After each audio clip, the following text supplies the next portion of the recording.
flames, 3 to 4 metres high, engulfed the fiberglass globe at the pinnacle of the $1.5 million sculpture. And the whole thing burnt. I'm amazed that they rebuilt it so fast. Last night was a complete wipeout. There was pieces falling off everywhere. We thought the whole tower was going to go. The blaze broke out shortly after 2 o'clock in the ghostly Alien Encounters ride. News reporters around town certainly became familiar with this particular expo location, the Fun Park. They wouldn't have had time for a coffee because there were 2 fires in the Alien Encounter Ghost Ride. And they weren't the only blazes on site during the 6 months. Over near the Australian Pavilion was a type of searchlight called the Night Companion. We came to know it later as the Stefan Sky Needle. Well, it went up in flames too at one point during the 6 months. None of this was the kind of publicity the Expo Authority wanted for a venue it had been hailing as the happiest and safest place in town.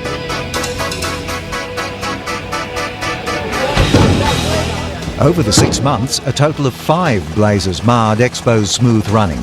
But in what was becoming typical Expo style, the fire safety issue was dealt with as were all Expo dilemmas, and that is very efficiently. Thank you very much. They basically had a whole lot of processes in place to make sure that the site was clean and that any issues were dealt with quickly. So if there was a medical emergency, there was little sort of cart-type ambulances that would just swing into action and work their way through the crowd. So the whole thing was flawless. It was almost like there was like an invisible world going on behind the scenes that made sure that everything ran smoothly, so the party could continue without those things even being an issue. 'Cause I gotta have faith. I gotta have faith. With an event the magnitude of Expo, not everyone was going to be satisfied all the time. There were land rights protests and complaints that the fireworks were traumatising local war veterans. But the biggest controversy was over what was going to happen to the site after Expo finished. Let's not sour the flavour of that.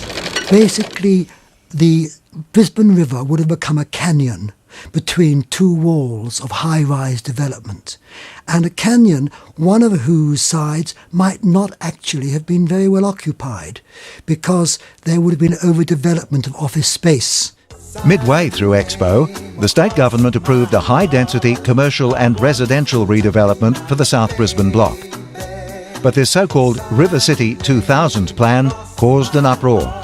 The Premier, Joh Bjelke-Petersen, in his initial discussions or public talk about Expo, said that Expo wouldn't cost the people of Brisbane anything, and therefore that site would have to be intensely redeveloped, almost to be a second CBD that close to the city. So the first plans that came out for post-Expo were very commercial, they were very intense, there was a lot of building there, and there was very little open space. With considerable political and public pressure at play and a new Premier in charge, the state government reneged, and eventually the South Bank Development Corporation was set up to create a space that kept much of the riverfront open to the public. Now we've got a genuine city centre place that welcomes tourists and that actually allows meeting points between local people and tourists. Generally though, the news about Expo was all good. After all, our World Fair was being acclaimed around the globe, and who wouldn't be happy to be part of that? When will I be famous?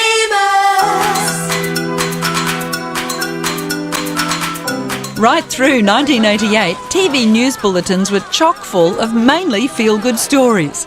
And the Courier Mail had more than enough to fill a new weekly magazine devoted entirely to Matters Expo. Well, this was the event in Brisbane. So if you imagine during that period, Expo was the centre of the city. So pretty much anything that was happening on the Expo site. The constant parade of celebrities arriving in town kept the media and stargazers happy. On opening day alone, there was a procession of Prime Ministers, past, present and future. The Queen attracted crowds wherever she went. Only in Australia would she ever hear this catcall. We welcomed Japanese PMs, Spanish monarchs and duchesses aplenty. And they all smiled graciously when put through that obligatory Aussie wildlife experience.